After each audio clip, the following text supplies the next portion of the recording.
Chapitre premier nous parle de Noé, qui est le père qui sauve sa famille. Dans un monde qui coule, Dieu cherche encore des pères capables de construire une arche. Quand je regarde à notre génération, force est de constater qu'il y a un problème. Les repères s'effacent, les fondations familiales s'effritent, et beaucoup d'hommes regardent sans savoir quoi faire. C'est justement dans ce contexte que Dieu cherche des Noé, c'est-à-dire des pères qui ne se contentent pas de survivre, mais qui construisent pour sauver. Plusieurs pensées. La première que j'aimerais vous partager, le monde de Noé est un miroir d'une autre. La Bible nous dit ceci, c'est que du temps de Noé, la terre était corrompue et pleine de violence. Alors c'est frappant, c'était pas seulement un problème moral, mais c'était une atmosphère, une culture. En fait, chacun vivait pour soi, sans conscience du bien ni du mal. Et au milieu de ce chaos, Dieu regarde et voilà qu'il trouve un homme juste, un homme, un homme qui ne suivait pas la masse, qui n'allait pas dans le courant, mais qui marchait avec Dieu. La Bible nous dit dans le livre de la Genèse au chapitre 6 et au verset 8 que Noé trouva grâce aux yeux de l'Éternel. Je crois que c'est encore possible aujourd'hui. Dieu cherche des hommes capables de se tenir droit dans un monde tordu. Pas des hommes parfaits, mais des hommes de grâce, des hommes de présence, des hommes qui marchent avec Dieu. Noé n'a pas sauvé le monde, mais il a sauvé sa maison. Et parfois, c'est déjà un miracle. La deuxième pensée contenue dans ce premier chapitre, c'est que construire une arche dans un monde qui se moque littéralement de ce que l'on construit doit être une priorité.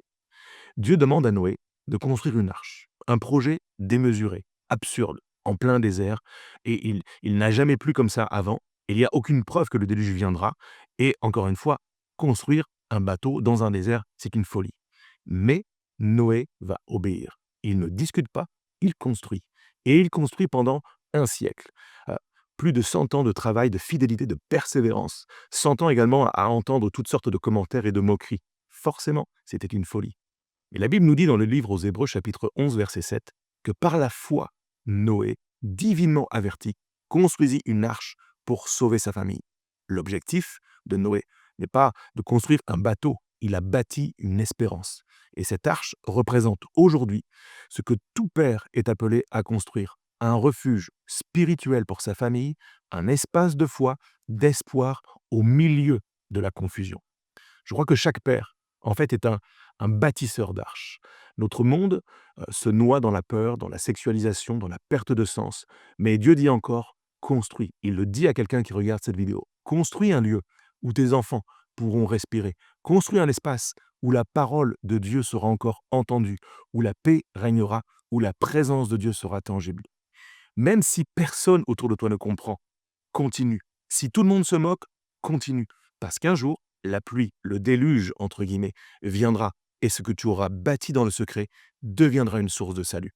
La troisième pensée de ce chapitre, c'est que le bois de l'arche me parle de la foi en action.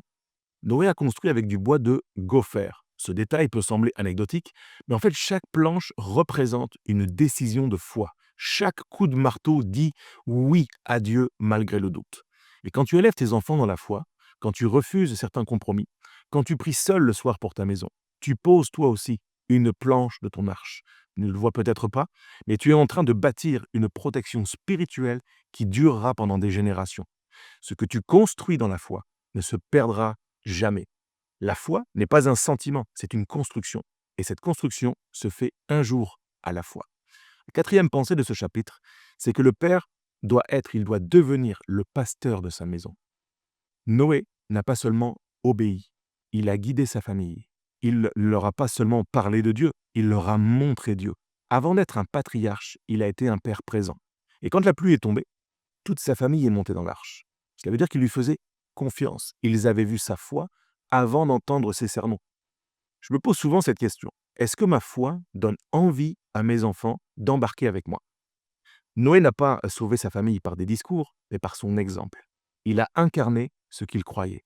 Et je crois que c'est ce que Dieu nous demande aujourd'hui. Des pères qui vivent ce qu'ils prêchent. Des hommes dont la foi devient contagieuse.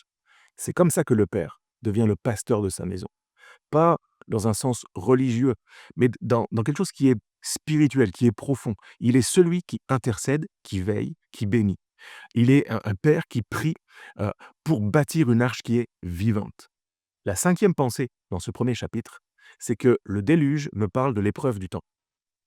La pluie est tombée. C'est exactement ce qui est arrivé du temps de Noé. Et aujourd'hui encore, la pluie tombe.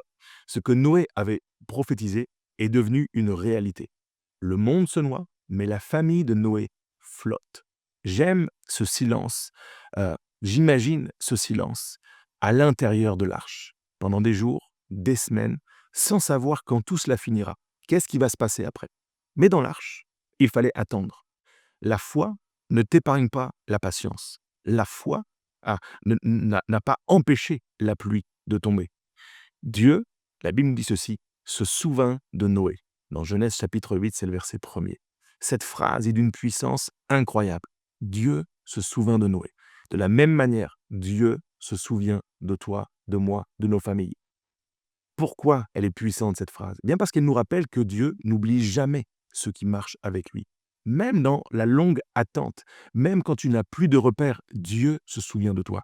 Chaque père connaît ce moment de silence, ce temps où tout semble suspendu. Mais c'est là que Dieu fait son œuvre cachée. Il prépare un nouveau commencement. La 6e pensée dans ce chapitre, c'est elle a à voir avec le nouvel horizon. Il y a un nouvel horizon qui est de transmettre la foi. Quand les eaux baissent, Noé va sortir, il va dresser un autel, il va offrir un sacrifice. En fait, avant de reconstruire sa maison, avant de passer à la suite, il va honorer Dieu. Et avant de penser à planter, il va d'abord remercier Dieu. C'est cela la vraie paternité spirituelle. Enseigner à ses enfants que Dieu vient toujours en premier. Dieu ne leur lègue pas seulement un nouveau monde, un territoire, une maison, mais il leur lègue une culture d'adoration. Le Père ne transmet pas seulement des valeurs, il transmet une atmosphère de foi. Ta maison peut être un sanctuaire, un lieu où la paix règne, parce que Dieu y est honoré. Un foyer où la foi n'est pas une théorie, mais un souffle quotidien. Quand Noé va bénir ses fils, il scelle une alliance de génération. C'est ce que chaque père fait avec ses fils. Il écrit une histoire qui ne s'arrête pas à lui. La 7e pensée qu'on trouve dans ce chapitre, c'est que le message de Noé, il est pour notre génération. Je crois que Dieu appelle encore des hommes comme Noé, des hommes qui osent être différents, qui marchent avec Dieu, même si tout le monde marche ailleurs, des pères qui refusent de laisser leur famille se noyer dans la confusion moderne. Construire une arche aujourd'hui, c'est quoi? Eh bien, c'est être fidèle quand d'autres se dispersent. C'est protéger sa maison de la peur. C'est parler de Dieu sans honte. C'est aimer avec constance. C'est prier quand personne ne regarde. C'est croire que ce que tu fais dans l'obscurité aura un impact éternel. Le monde rit du Père qui construit, mais il pleurera le jour où la pluie tombera. Ne cherche pas à être compris, cherche à être fidèle, parce que le jour viendra où l'arche que tu auras bâtie deviendra le refuge de ceux que tu aimes. Alors, en résumé, pour conclure, Noé, c'est quel type de père? Bien, c'est le père qui bâtit. Le message de Noé, il est à la fois simple, mais extrêmement puissant. Sauver sa famille, c'est déjà sauver le monde. L'homme fort, selon Dieu, n'est pas celui qui crie plus fort, celui qui est tout en muscle, mais celui qui construit patiemment. Il marche avec Dieu dans un monde corrompu. Il obéit même sans comprendre. Il bâtit malgré les moqueries. Il protège les siens par la foi. Il enseigne la patience, la confiance, la fidélité. Et quand tout s'effondre, il garde les yeux sur le ciel. Dieu ne cherche pas des héros. Il cherche des pères fidèles. Sois ce père, celui qui bâtit une arche dans un monde qui se noie, celui qui marche avec Dieu quand plus personne ne le fait, celui qui prépare par la foi le salut de sa maison, parce qu'au final, le plus grand acte de courage qu'un homme puisse poser, c'est de sauver les siens. Retrouve l'intégralité de ces ressources dans mon livre Repères et également sur le site jérémypoulet.com. À bientôt.